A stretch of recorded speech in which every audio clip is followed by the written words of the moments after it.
The movie Mass, written and directed by actor Fran Kranz, you may remember him as the movie nerd from The Cabin in the Woods, is a devastating film about the parents of a school shooter, Reed Birney and Ann Dowd, meeting with the parents of one of the children their son killed, Jason Isaacs and Martha Plimpton. The movie is spare and takes place in only one location, as the four grief-stricken parents attempt to work through the horrific tragedy as both adversaries and fellow mourners.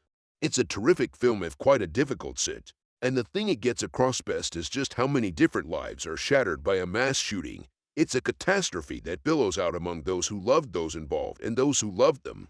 We see these things as public events, and they are, but to those closest to the tragedy, there is nothing public about them at all.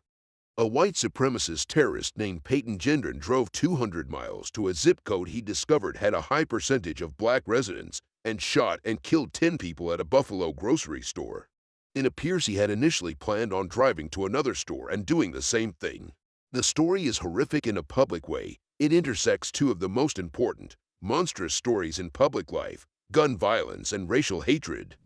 The lives of everyone connected to those 10 people who died, not to mention the trauma everyone even tangentially involved will live with the rest of their lives, are forever changed, and the lives of those connected to those people are forever changed, and on forever they go.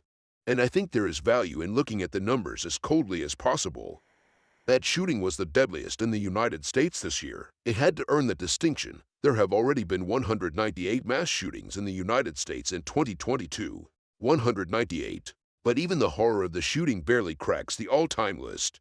It's the 25th deadliest shooting in United States history, tying the Santa Fe High School shooting in 2018 and the Boulder shooting at a grocery store just last year. Here's a question for you. Do you even remember either one of those shootings? It is understandable if you do not. Of those 27 deadliest shootings, 10 have happened in the last 5 years, 19 have happened this century, 26 have featured semi-automatic weapons. The number of people killed on that day, a horrifying, unfathomable number, is half as many as were killed in an El Paso Walmart in 2019. It is less than a third than were killed at Virginia Tech in 2007. It is a sixth of the number of people killed in Las Vegas in 2017, still the deadliest shooting in the U.S. history. The bump stock ban that resulted from that shooting is currently being appealed and could reach the United States Supreme Court.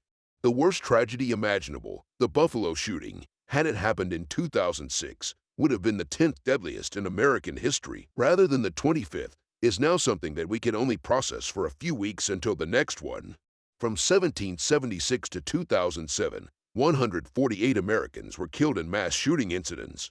From 2007 until now, there have been 374.